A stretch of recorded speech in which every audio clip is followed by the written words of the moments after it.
Let's hope this is the start of many fusion efforts around the city in every one of the 5 boroughs.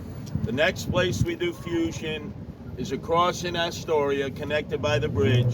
And you know, there are a lot of other people, by your example, Irene and George, coming together, who are going to feel that, yes, you can come together for the good of a city, and you don't have to be separated by party affiliation and party ideology. Marjorie Taylor Greene, no, we're not divorcing. We're uniting. Kathy Hochul, we're not leaving. Just because we might disagree with you, we're not leaving. As George mentioned, it's going to stop the flight, improve, don't move, and work together for the common good. And wouldn't it be great if, when the primary process is over, Irene can supersede the sitting city councilwoman by winning on the ballot? That's where the fight is won, on the ballot. And George can win the Republican nomination. And then the community has the best of both worlds, because whoever wins, ultimately, the community is better off, whether it's Irene the Democrat or George the Republican. So thanks for all coming here, and thanks for being the first, and thanks again from me personally. The Bronx made the Guardian Angels. I couldn't have done this in Brooklyn, where I was born and raised. I couldn't have done it in any other borough. The Bronx was open-minded to the Guardian Angels. We're now in 13 countries, 130 cities with 5,000 members around the world, but it started in the Bronx. And this effort to bring fusion and have a bipartisan way of dealing with problems, notice, I saw it in the Bronx years ago with Herman Badil and Rudy Giuliani playing stickball with me in this park behind us, Loretta Park. And we could do it over and over and over again and put aside our differences for what's in the best interest of our community, our city, and naturally our country, the United States of America. So thanks for coming out here today. I have a question from the mailman that was observing this press conference. He wants to know on record, will you, either one of you two or both, will hire the fired workers with retro pay and retro everything? The mailman right there just walked away. Want to know that question to be answered. 100%. And I'm George Hav, and I approve. I got a question for George Havranek as a reporter. Why did you donate $350 to Marjorie Velasquez? Okay, why? Now you're running against her. Okay. Let Irene answer that question also. Irene didn't donate. George Havranek donated. No, he'll answer you. Irene was also asked that question, correct? He's not a reporter. He works for George Havranek. He works for George Havranek. I will always support the postal workers. My son-in-law is a postal worker. And I will tell you that they are the best, and we have to make sure that they are happy in their work and in their salaries and in their benefits, as well any first responder. They have to come first. Without them, we cannot have a safe city. So we need to take care of them and take care of us. Thank you, Dion, for asking the question. Yeah, this woman had the same question right here. She's not the campaign manager. Go ahead, Robert. Go ahead. I have no problem answering the question if you want to film it. It's fine. You gave. You already asked the question. I know what I gave. I can tell you right now. And I admitted it. Ask Robert Press if he works for No, Christie's it's very campaign. simple. He doesn't.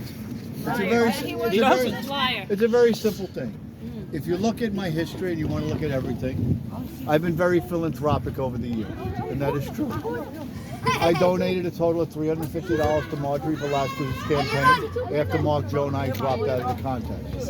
That was after vetting every one of our Democratic candidates, asking them questions, and Marjorie Velasquez is the only one that can answer certain questions as far as the council dynamic. Simple questions such as, how does a bill become a law? What is deference to the council person?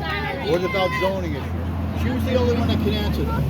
And at that time, she assured me, because I was there as president of the Spencer Estate Civic Association, and she assured me that she would never, ever, ever change our low-density zoning, and she would respect the low-density growth management area. And that is why I donated to her.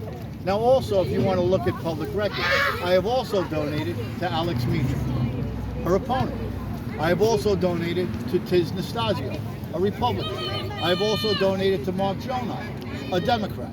I have also donated to Tina Forte, a Republican.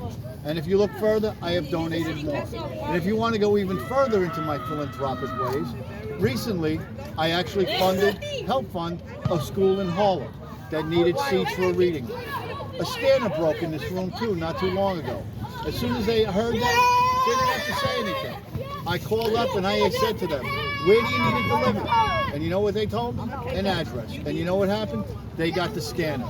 So don't misconstrue my philanthropic ways with any political endeavors. And the bottom line, the fact that I gave her money does not change how I feel today, because Well, Bob, you're not up for simply is this. reappointment, though. Bob, simply it's this.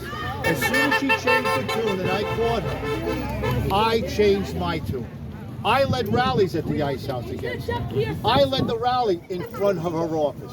I rented a sign truck in front of her office. You were there. Yes, I was. So I put my money where my mouth is. And when you take me for a fool, I come after you. She took me for a fool, and I came after her. And she is nothing but the Bruckner betrayer and the Throckneck traitor. So that is your question. Ask. Good answer. Any other questions that anybody has? Can you tell me about this organization in Queens? The organization in Queens. What's the name of it? And you started it? All right, the gentleman asked about our efforts across the bridge in Astoria. We just last week opened up the Ronald Reagan Republican Club. There hadn't been a Republican club there in about 7 years. And we started it with the goal of reaching out also to moderate Democrats, as was his method. We're also approaching Peter Vallone Sr., who still lives there, has his law office there, who is the ultimate moderate Democrat who worked with David Dinkins when he was Speaker of the Council, and then when Rudy Giuliani replaced him. So that's who we're trying to appeal to. Republican, there aren't that many in Astoria. Lots of independents, because most young people are now registering as independents, and of course moderate Democrats.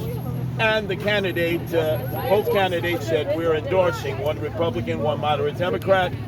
They will be attempting to unseat Tiffany Caban, who is defunding the police, in favor of that, also defunding corrections, and recently issued an advisory to all small retail shops that when they have a problem, don't call 911, call 311. And if you're dealing with an emotionally disturbed person or someone who's creating a problem outside of your store, do two things. Try to distract the individual, go up to them, say, hey, didn't I go to high school with you? Pour a drink on yourself, distract the person. Now, I've been doing this for 44 years. I think everybody knows I know how to deal with emotionally disturbed homeless people or persons who could be potentially violent. That stuff does not work.